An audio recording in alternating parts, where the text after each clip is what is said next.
So what's up, y'all? I wanted to talk to you a little bit about, well, first, just how to like take care of your ski. Um, I'm speaking from experience here. I made a mistake, and I want to let you guys know before you make the same mistake. It's pretty genuine stuff. Like, it's pretty easy stuff. It's pretty simple. Main things you know about an engine is that, like, okay, you need to change the oil, right? Like, you change the oil. Run it every. Well, for a car, you typically run every day almost, or at least a couple times a week, or at least once a week, right? Like it's a car. For a ski or boat or whatever, running it once every 2 weeks would be great. Definitely running it once a month, like come on. And for those of you that let them sit for like half a year or a year, like why even have it? I'm just saying. I get if you're up north, like you're not able to use it during the winter time or something like that. Okay, so I understand that. But really, like y'all need to winterize your stuff. Like take it somewhere that they'll run it every 2 weeks or something like that. I know it's expensive, but you gotta take care of it. Otherwise, you're gonna end up with a really, really, really big bill. Okay, so I kind of made a mistake with the Honda here, and I don't want y'all to make the same mistake. So, I ran it, and that's fine. And like the battery died, that's not really my fault, but like that's still something that, just by keeping it charged on like a trickle charger, which is what we've got, the slow chargers, it's plugged right into the battery there on both connectors, plugs it down in and down on the strip. So we've got the Honda, the Sea-Doo, the lawnmower, everything's pretty much plugged in because like I am tired of going through batteries.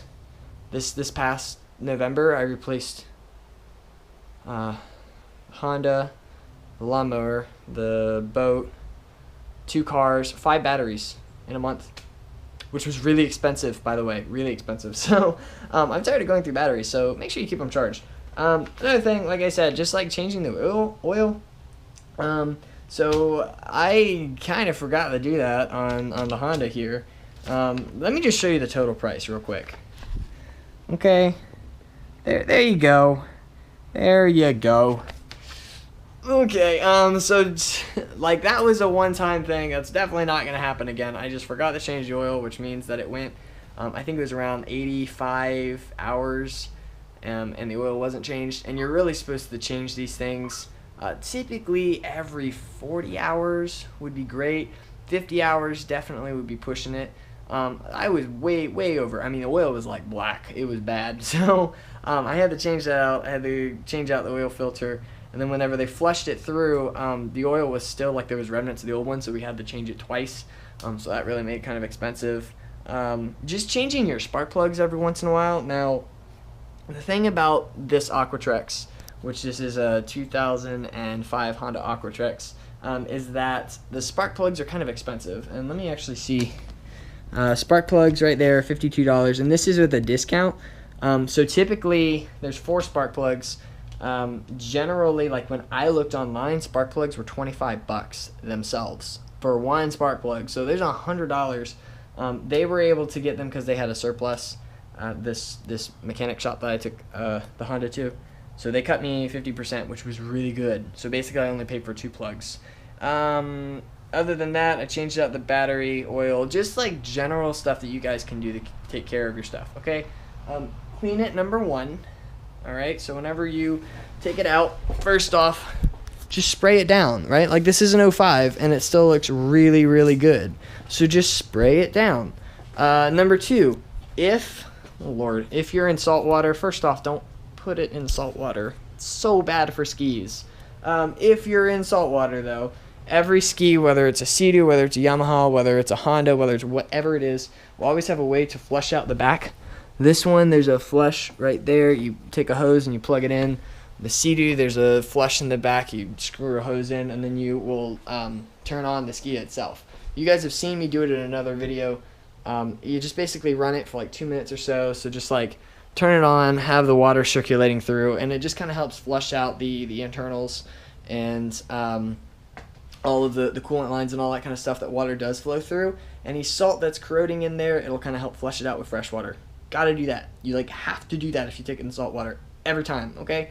The St. John's, like near Jacksonville, where it actually meets up at Mayport and like meets the ocean, There's salt where we're at in St. Augustine. There's really not much. I mean, it is brackish, but it's not too bad. So I don't typically do it, but every like 3 times or so. Sometimes every other time if I know that maybe I got a little bit of maybe some mud up in there or something, like a little bit of sand. Overall, like, keep it in a garage or keep it covered. Thankfully, I have both of these in the garage, but even when I don't, there's a Honda cover right there for this one. The Sea-Doo cover's still on that one. This Honda's a bit older, like it's 2005. This Sea-Doo is actually a 2005 as well, and like, I mean, you've seen a video of it. It looks so good, and the engine looks so good just by keeping it inside. So another really helpful thing you can do is spray down your engine, and I do not mean with water. Do not spray it down with water.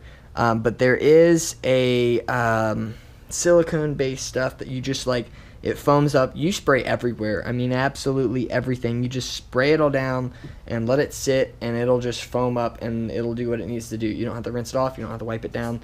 You literally just take the can and you like empty the can and you just spray everything inside. And what that does is keeps it from corroding, number one. It keeps the hoses from dry rotting, and a lot of times I'm trying to find, there's well, I guess this could be a good example. Now this is stainless, and stainless doesn't rust very much, but if there's any kind of like I don't know, like aluminum or other kinds of bolts in here, sometimes on the bottoms the actual housing bolts for the engine will rust pretty easily, so that keeps it from happening. Okay, I knew I had some. So this is what it looks like. It's basically just grab any kind of Bombardier or BRM, which is what Bombardier makes. It's their engine is a BRM. So you can grab any kind of this stuff. It's just like a lubricant, and what it just basically says is you can put it on, that's in Spanish, that's in like French, that's in German. Where's English? I thought this was America. Oh, I'm sorry, I found it. The small one. Anyway, so yeah, you can put it on any kind of boat, watercraft, snowmobiles, electrical parts. It quickly loosens rusted and frozen parts, covers all parts, displaces water, puts a protective film, let's see, prevents formulation of rust. You can just pretty much, okay, so cover all parts with a thin layer of high quality oil, this stuff. Just spray it everywhere, guys. Like, just, it can be kind of expensive. This is actually an older can. Just spray it, alright, just psh, all over. This stuff's great. Alright, another good bit of stuff is this additive right here. This is from Yamaha, but it works great for high performance engines. It's just a fuel stabilizer. So if in the instance you know that your engine's going to sit for a little while, which hopefully it shouldn't be, but if you know that it's going to sit, this will just keep your fuel from really destabilizing and separating. Because the problem is most fuel these days has ethanol in it, and ethanol has a lot of water, and water doesn't really burn like petroleum burns. Water doesn't, so this just kind of keeps it from separating. Or what you could do is run ethanol free, which is actually what you should be doing. I promise you it will make a difference. The boat engine, ever since I've had it rebuilt the 3rd time, I always run ethanol free, and that's the only kind I run. It's like $1 more. I mean, it's actually, I think it's like $1.05, $1.10 more per gallon, but it's worth it. All right, the Sea-Doo, now that one's actually aspirated. There's no turbo, there's no super, it's just natural aspirated. So regular gas works fine in there. Still, I like to use ethanol free just because. But the Honda, since it is turbocharged, it requires, well, it recommends 91 or higher. But definitely at least requires minimum grade.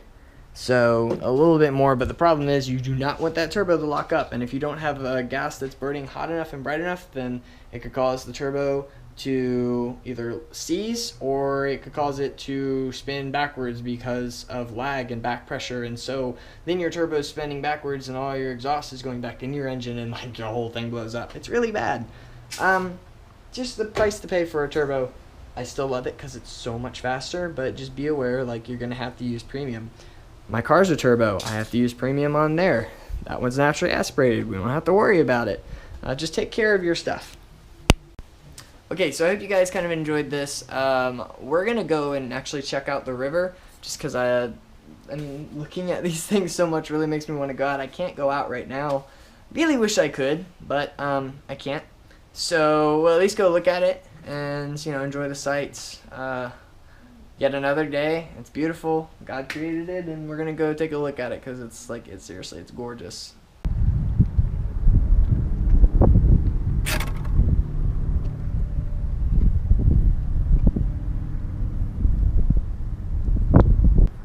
Okay, so check this guy out. So there's a lot of moccasins around here, but this is definitely one of the bigger ones I've seen. I mean, he's just chilling. He's not really bothering anybody. But yeah, just a reminder, like I don't know, he's like 2.5 feet. I want to say maybe a yard. But yeah, it's just a reminder that it's not something that I'd want to encounter. That's actually the only thing that I do worry about. I don't mind getting in the river. I don't worry about alligators. I really, really don't. I don't worry about sharks in the ocean. Like, it's not going to bother you. Snakes, though.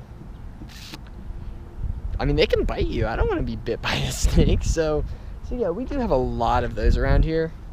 And I don't know, it's just really cool. He's just chilling, trying to take in some sun, which it's kind of behind a cloud right now, but he's been sitting out here for like the past 2 hours. Okay, so I really want to just take a minute just to like show how insanely low the water is. Like, typically this time of year it'll go from like being high tide to being low tide. Just for like almost the entire month of February it gets low, but this is like really, really low. I have no idea why February is low, so don't even bother asking. I don't know.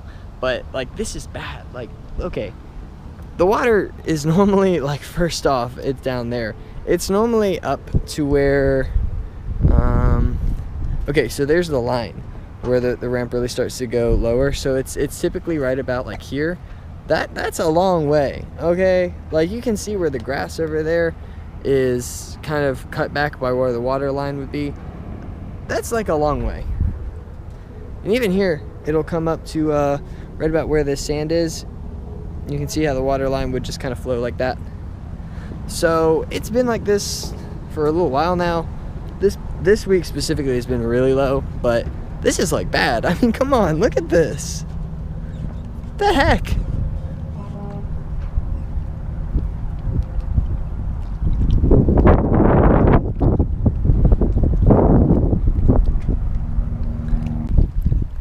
So really, just to show how shallow it is, like, there's this concrete wall at the bottom of this, okay? That should be underwater. See where the barnacles come up to? All right? Self-explanatory. That's where the water should be. It's just crazy. I definitely would not be able to get the boat out today. It's just way, way too shallow. Even if I wanted to take it out, would not be possible. Again, the channel's okay, but really it's kind of not.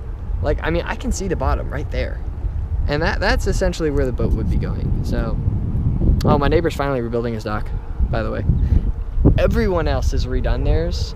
Like, everyone used a company, the same company, and he's like, oh, I'm doing myself. Oh. He's pretty funny. He's a great guy, but he's hard-headed, so he's redoing it himself, doing a good job. And of course, the pier is still,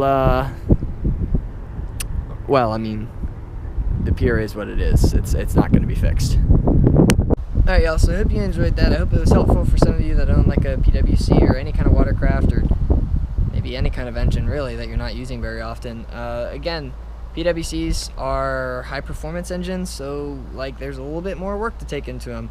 Anyway, hope you've enjoyed this. If you have any kind of questions or comments or any kind of anything, feel free to just like be sure to drop one down below. Leave a comment, leave a like.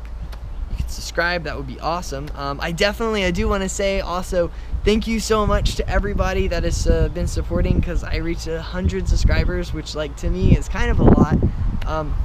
It doesn't, like, my goal isn't to be, oh, I gotta be this big YouTube star or whatever. Like, my goal is just to honestly have a good time doing this and help encourage anyone that's not really outside to kind of get active in the sea, like the creation that God has given us here, and just to encourage them and the hope that we do have from Christ. And so if I'm doing that, then I'm doing my job. If I have 100 subscribers, if I have 10 subscribers, if I have however many I have, Well, that's awesome. I mean, I'll do my best just to do my best, because in all that we do, we should, to give God glory. So that's the way I'm going to do it. I really, really do appreciate the support, though, from y'all that are supporting. So just be tuned for what comes next, and I hope you guys have an awesome day. Later.